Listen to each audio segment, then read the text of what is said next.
हरे कृष्णा। तो लोगों का कहना है कि भगवान शिव जी क्या कहें कि वो राम का नाम नहीं रटते जो यहाँ पर आए थे, यही है ना क्वेश्चन। उनको उस राम को रटते हैं, नाम जप करते जो सब में विराजमान है। तो इसको समझिए कि जो भगवान राम यहाँ आए थे आज जो सब में, चींटी से लेकर हाथी तक सब में विद्यमान है, उनमें कोई अंतर नहीं है ना। भगवान और भगवान के हम अंश, दोनों में कोई अंतर नहीं। लेकिन भगवान क्या है, परम है, और हम उनके स्वांश अवतार है, भिन्न अंश है। हम है भिन्न अंश, हम जीव क्या है, भगवान के भिन्न अंश है। और भगवान के जितने भी अवतार है ना, रामादि मूर्ति सुकलानि अमीन अतिष्ठा नाना अवतार मकरोद भुवनेषु किंतु कृष्णः स्वयं संभवत परमः पुमानियो गोविंदम आदि पुरुषम तमहम भजामि। अर्थात क्या कि भगवान जितने भी अवतार लिए, राम, नरसिंह, वाराह, मत्स्य, कूर्म आदि जितने भी अवतार, भगवान के स्वांश अवतार है। और हम जीव क्या है, भगवान के विभिन्न अंश हैं। तो भगवान और इसमें कोई अंतर नहीं है। लेकिन क्या है, परिमाण का अंतर। हम अंश मात्र है, कण मात्र। जैसे अग्नि कहीं जलाई जाए तो उसका स्फुलिंग जो बाहर निकल आता है तो भी अग्नि ही के समान है। जैसे समुद्र का जल और समुद्र का एक बूंद जल, एक बूंद जल है वो भी खारा है और पूरा समुद्र का जल भी खारा है।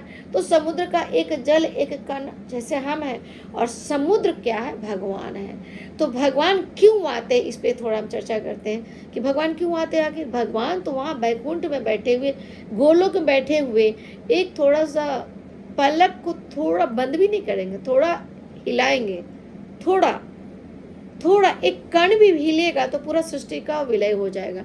तो क्या वहाँ बैठे बैठे कंस, रावण, हिरण्यकश्यप आदि को नहीं मार सकते थे? मार सकते थे, लेकिन भगवान नहीं ऐसा करते।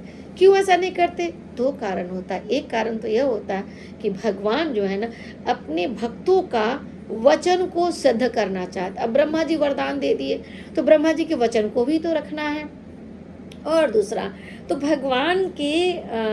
भगवान को जो पाना चाहते भक्त लोग, प्रहलाद महाराज, ध्रुव महाराज, भारद्वाज ऋषि, अत्रि ऋषि, शबरी आदि, अहिल्या आदि, तो ये सब जो भगवान के भक्त हुए, तो भगवान को ये सब पाना चाहे तो भगवान भक्तों को आह्लादित करने के लिए भगवान इस धरा पे अवतरित होते हैं। तो प्रहलाद आह्लाद दायिने ना, यदा यदा हि धर्मस्य ग्लानिर्भवति भारत अभ्युत्थानम् अधर्मस्य तदात्मानं सृजाम्यहम् परित्राणाय साधूनां विनाशाय च दुष्कृतां। क्यों कहा गया? तो जब जब धर्म की ग्लानि होगी, अधर्म की प्रधानता होगी, तब तक भगवान परित्राण है। पहला शब्द क्या था? परित्राणाय साधूनां।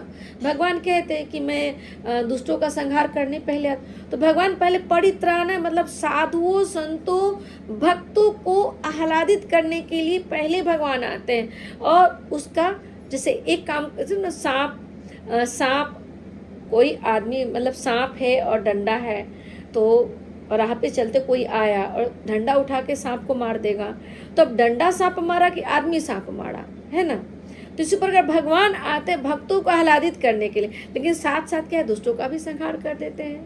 तो परित्राणाय साधूनां विनाशाय च दुष्कृतां। तो पहला उनका काम क्या है? भक्तों को आह्लादित करने के लिए, भक्तों को रक्षा करने के लिए, और भक्तों के वाणी को सत्य करने के लिए। जो ब्रह्मा जी, शिव जी आदि जो वरदान दे देते, उस वरदान को सत्य करने के लिए भगवान धरा पर आते हैं। तो भगवान ये नहीं समझते भगवान राम और कृष्ण स्वयं परमः पुमानियो। भगवान जब कृष्ण आते ना, तो गोलोक स्वयं साक्षात भगवान कृष्ण आते हैं। लेकिन कृष्ण के अतिरिक्त भगवान के जितने भी अवतार है ना, सभी भगवान के क्या है? स्वांश अवतार है। और हम सब कौन है? भिन्न अंश है, व्यष्टि आत्मा। हरे कृष्ण। हरे कृष्ण, हरे कृष्ण।